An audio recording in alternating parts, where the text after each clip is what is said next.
Bueno, iniciamos esta segunda parte con lo que serían los tipos de fuentes, básicamente. En este caso, las documentales, ¿no?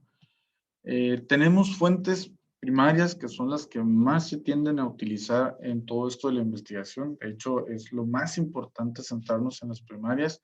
Como les decía anteriormente, pues a lo mejor las universidades ya no tienen la regla de que tienen que estar X número de libros y tantos artículos de Internet.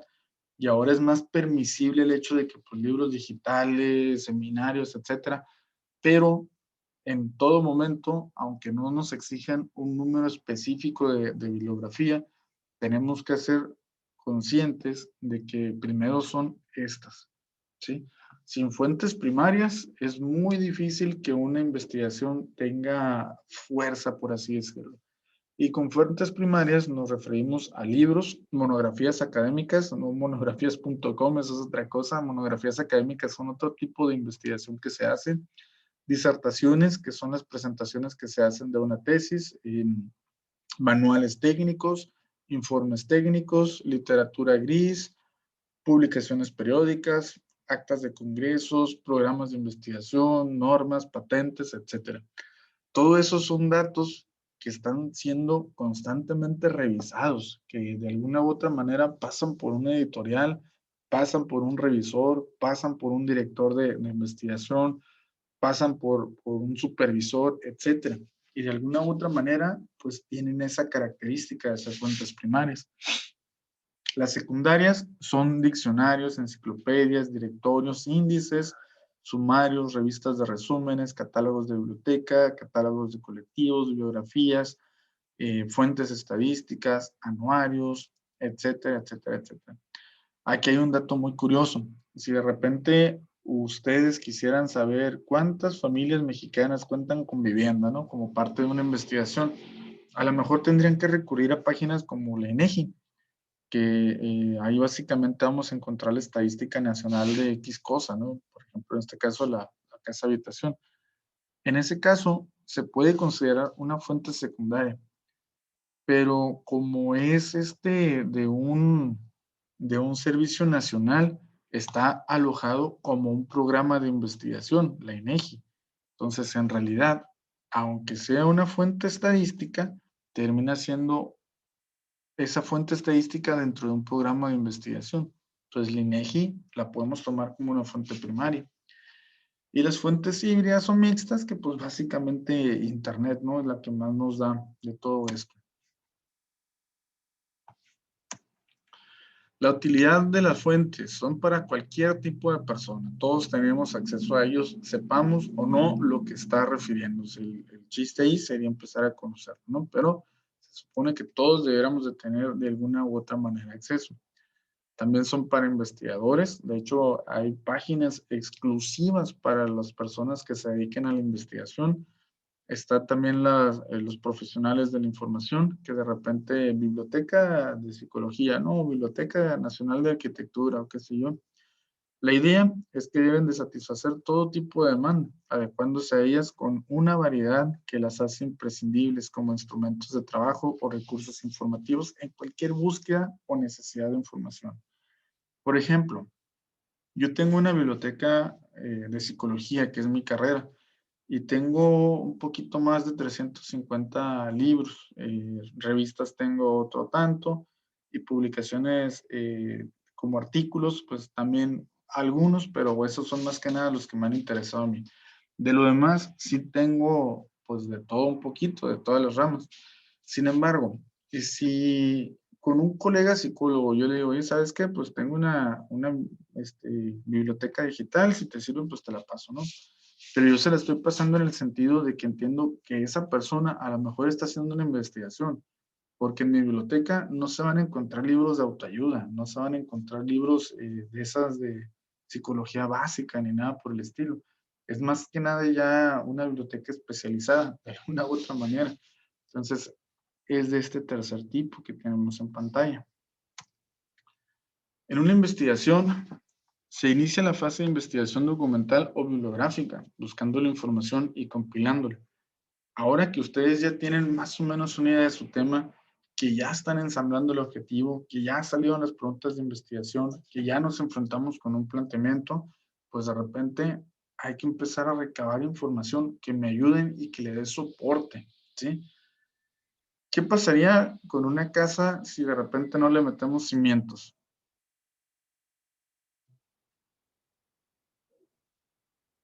¿Quién me dice? Está sencillo.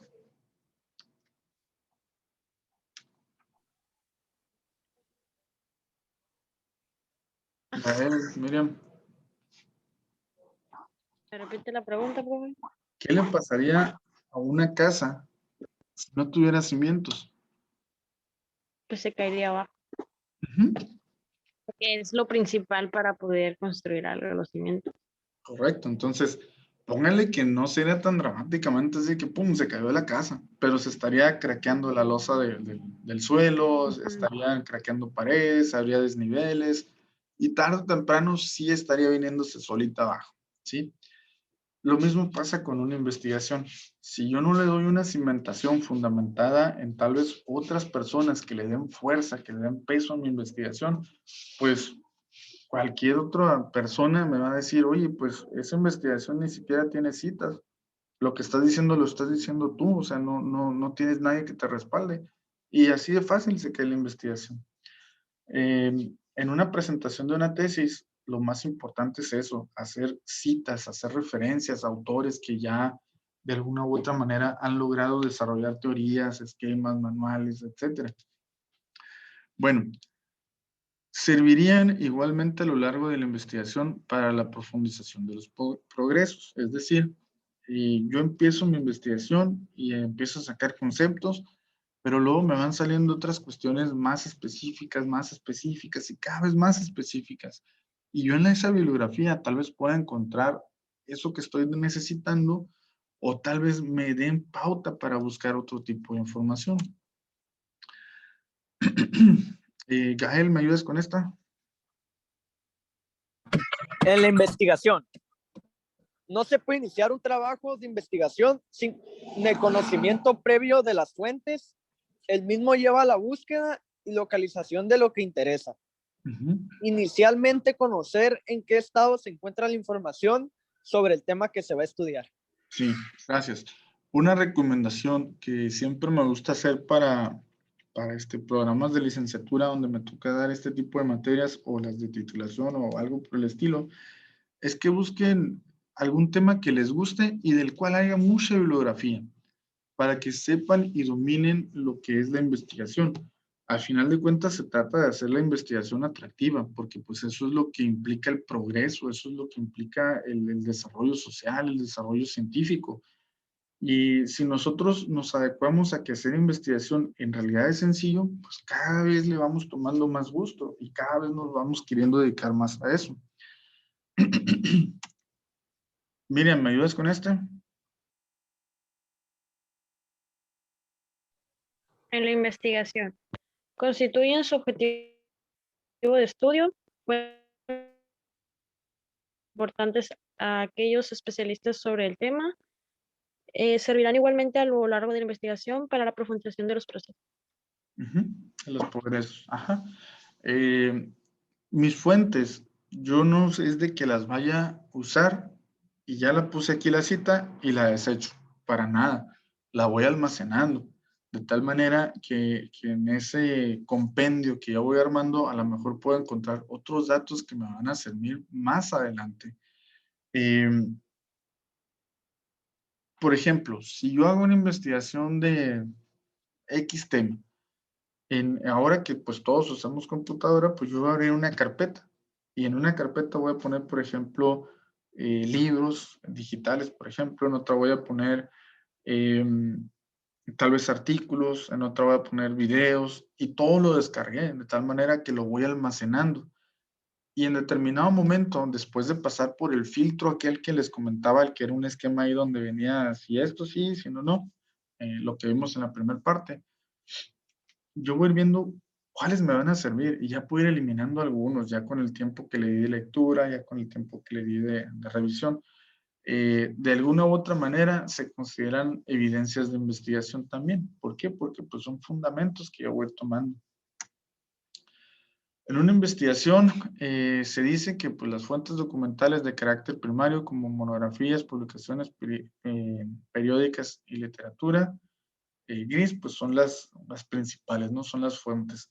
Se inicia la fase de investigación documental o bibliográfica buscando la información y compilándola, es decir, reuniéndola toda, primero juntándola. Las que son más importantes para mí, a lo mejor yo las pongo aparte, ¿no? Que digo, pues estos temas están más completos, o traen más conceptos, o traen más eso, o traen más lo otro, y los voy juntando de alguna u otra manera. Servirán igualmente a lo largo de la investigación para profundizar en todo progreso. Sí, ajá, en todo progreso. Es decir, constantemente voy a ir revisando, a ver, de que ya avancé en mis objetivos, ¿qué me dice la bibliografía? Pasó esto, ok, entonces lo puedo comparar con esta investigación. O que de repente voy a generar hipótesis, a ver qué ha pasado con otras investigaciones. Y empiezo a revisar los datos, empiezo a revisar los números, y ya me va saliendo una pauta para yo hacer una nueva hipótesis.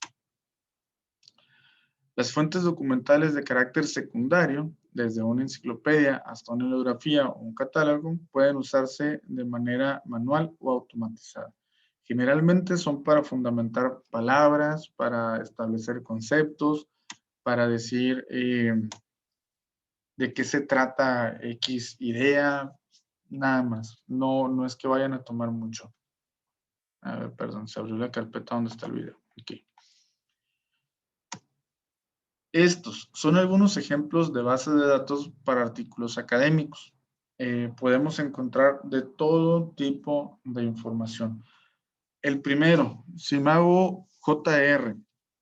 Simago JR, hagan de cuenta que es una especie de compilador de información en el cual yo voy a buscar, por ejemplo, psicología o arquitectura, y me van a salir diferentes revistas internacionales que son específicamente para la carrera que yo estoy buscando o para la línea de investigación que yo estoy buscando. Por ejemplo, si busco arquitectura, me van a salir revistas de Estados Unidos, de Brasil, de Europa, cualquier país de Europa, de aquí de México, etcétera. La ventaja de Simago es que yo puedo saber qué revista tiene más factor de impacto.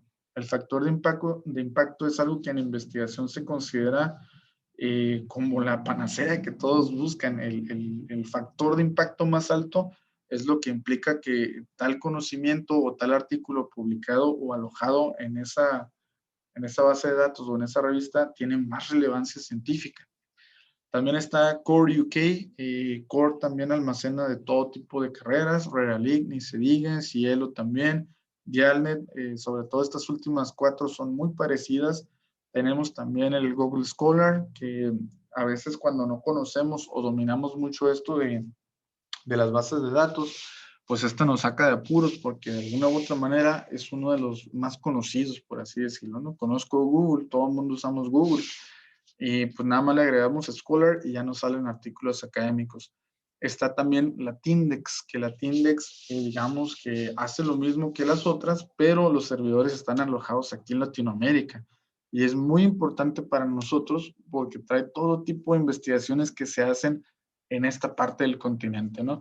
En la parte buena del continente, porque la otra es Estados Unidos, pues no, o sea, en la parte buena somos nosotros los latinos. Y ahí está la Tindex. Y el último, Sci-Hub. Sci-Hub no es una base de datos tal cual. Sci-Hub es que de repente nos encontramos un artículo que tiene candado, que necesitan pagar una licencia, que esto, y pues no hay a veces dinero para ello, o no tenemos el grado académico para acceder a él, o X cosa. Pasan muchas situaciones a la hora de buscar artículos. Entonces, Sci-Hub, nosotros buscamos el DOI, que es un número de registro que tienen todos los artículos y todas las investigaciones, o el ISBN, o buscamos el link del enlace al cual está alojado el artículo, lo pegamos ahí en el buscador de Sci-Hub y Sci-Hub lo desbloquea por nosotros. Sci-Hub, su bandera es de que la investigación es para todos y la información debe ser para todos. Para esta presentación se utilizaron, por ejemplo, estas bibliografías de Amat, las técnicas documentales y fuentes de información, primera edición Barcelona del 78. Ya está viejita, pero no implica que ese conocimiento no siga utilizándose, por eso está ahí. Y también tenemos a Torres con las fuentes de información, estudios teórico-prácticos, que más que nada esta bibliografía pues rasca mucho de lo que son las fuentes, ¿no? Para que la persona logre comprenderlas, trae muchos ejemplos y de alguna u otra manera pues es una de las más utilizadas también. Bueno, ahí terminamos la presentación. ¿Dudas? ¿Preguntas?